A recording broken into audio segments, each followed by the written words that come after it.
Hello, my dear viewers. Assalamu alaikum. Welcome back to my channel, Arbila's Kitchen.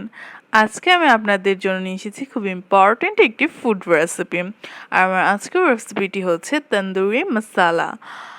আমরা কম বেশি সবাই তান্দুরি চিকেনটা খুবই পছন্দ করি, কিন্তু এই তান্দুরি চিকেন বর্তমান সময়ে আমাদের যে মশলাটা দিয়ে বানাতে হয় সেই মশলাটা ঘরে তৈরি করা যায় যদি, সেটা আমাদের জন্য সব থেকে ভালো হয়। কারণ এখন অনেক জিনিসই আছে সহজলভ্য নয়। তাই আজকে আমি আপনাদের করে দেখাবো কি করে আপনারা ঘরেই তৈরি করে ফেলতে পারবেন এই মজাদার তান্দুরি মশলাটি, এবং সেটা বাজারের কেনা তান্দুরি মশলার চেয়ে হাজার গুণ ভালো হবে এবং অনেকটা হেলদিও হবে। তো চলুন দেখে নেই কী করে এই মজাদার এবং হেলদি তান্দুরি মশলাটি তৈরি করতে হয়।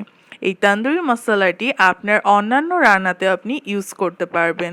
তো চলুন শুরু করে দেই এই রান্নার প্রসেসিংটি। তো এখানে আমি বেশ কিছু মশলা নিয়ে নিয়েছি। এখানে আমি নিয়ে নিয়েছি আদা গুঁড়ো এবং রসুন গুঁড়ো। এই দুটো ফুড রেসিপি আমার চ্যানেলে আগে থেকেই আপলোড করা আছে, আমি ডেসক্রিপশন বক্সে এর লিঙ্কটা দিয়ে দেব। এই দুটো একসাথেই আপলোড করা আছে, আপনাদের প্রয়োজন অনুযায়ী এই দুটো দেখে নিতে পারেন। আর ডেসক্রিপশন বক্সের লিঙ্কটা আমি অবশ্যই দিয়ে দিচ্ছি। এরপর আমি এখানে নিয়ে নিয়েছি, তো আমি এখানে 5 টুকরো দারুচিনি নিয়ে নিয়েছি ছোট ছোট টুকরো। এখানে নিয়ে নিয়েছি গোলমরিচ, নিয়ে নিয়েছি এলাচ, আর নিয়ে নিয়েছি জর্দার রং। আপনারা চাইলে এখানে অন্য যে কোনো পাউডার ফুড কালার ইউজ করতে পারেন। এরপর আমি এই যে মশলাগুলো আছে গোটা মশলা, এগুলো ব্ল্যান্ডারে খুব মিহি করে, যতটা সম্ভব মিহি করে ব্ল্যান্ডটা করে নেব। এরপর আমি সমপরিমাণ নিয়ে নিয়েছি মৌরি, এটাকে মিষ্টি জিরাও বলে। নিয়ে নিয়েছি ধনিয়া, তারপর নিয়েছি লবঙ্গ, জয়ত্রী, জয়ফল, আর নিয়ে নিয়েছি স্টার মশলা। তো স্টার মশলাটা আপনারা যে মশলার দোকান আছে সেখানেই পেয়ে যাবেন। এরপর নিয়ে নিয়েছি এখানে মেথি আর শাহি জিরা। তো এগুলো যে মেথি আর শাহি জিরা নিয়েছি আর যে মশলাগুলো গোটা নিয়েছি সবগুলোই আমি ব্ল্যান্ডারে মিহি করে ব্ল্যান্ড করে নেব। তো আমি এখন এগুলোকে ব্ল্যান্ড করে নিচ্ছি। তো ব্ল্যান্ড করে নিয়েছি। এখানে আমি কতগুলো মশলা ব্ল্যান্ড করেছি, আর এখানে আমি ব্ল্যান্ড করেছি জয়ফল, জয়ত্রী, এলাচ, দারুচিনি, লবঙ্গ যেগুলো ছিল ওইগুলো, আর এখানে ব্ল্যান্ড করেছি অন্যান্য যে মশলাগুলো ছিল সেগুলো। তো যে মশলাগুলো আছে এগুলো আপনার প্রয়োজন অনুযায়ী আপনি আলাদা আলাদা করে কিংবা একত্রেও ব্ল্যান্ড করতে পারেন। তো এখানে আমি মেথির পরিমাণটা দিয়েছি 1 টেবিল স্পুন পরিমাণ, আর সবগুলোই আমি 1 টেবিল স্পুন পরিমাণ করে এখানে দিয়েছি। সবগুলো যেহেতু সমপরিমাণ তাই আলাদা করে আমি পরিমাণটা বলিনি।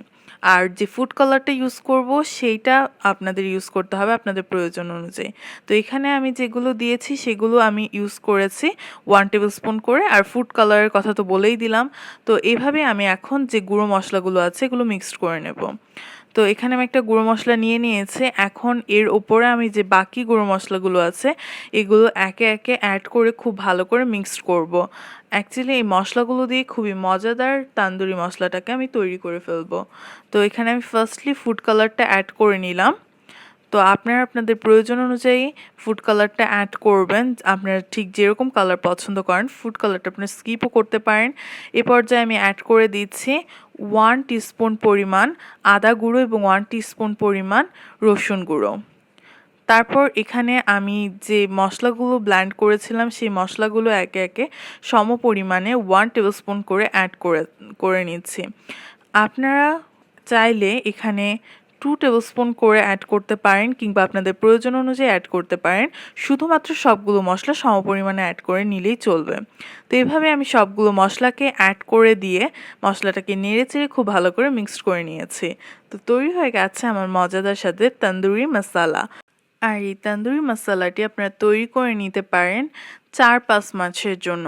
4-5 মাস আপনারা যে কোনো তান্দুরিতে, চিকেনে আপনারা এটা ইউজ করতে পারবেন এবং কাবাব মশলা হিসেবেও এটা ইউজ করতে পারবেন। আর আমি আশা করব আমার রেসিপিটি ফলো করে আপনারা অবশ্যই বাসায় এই মজাদার স্বাদের তন্দুরি মশালাটি তৈরি করে নেবেন।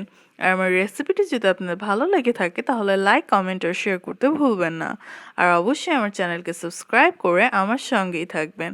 আমার জন্য দোয়া করবেন। Thank you everyone.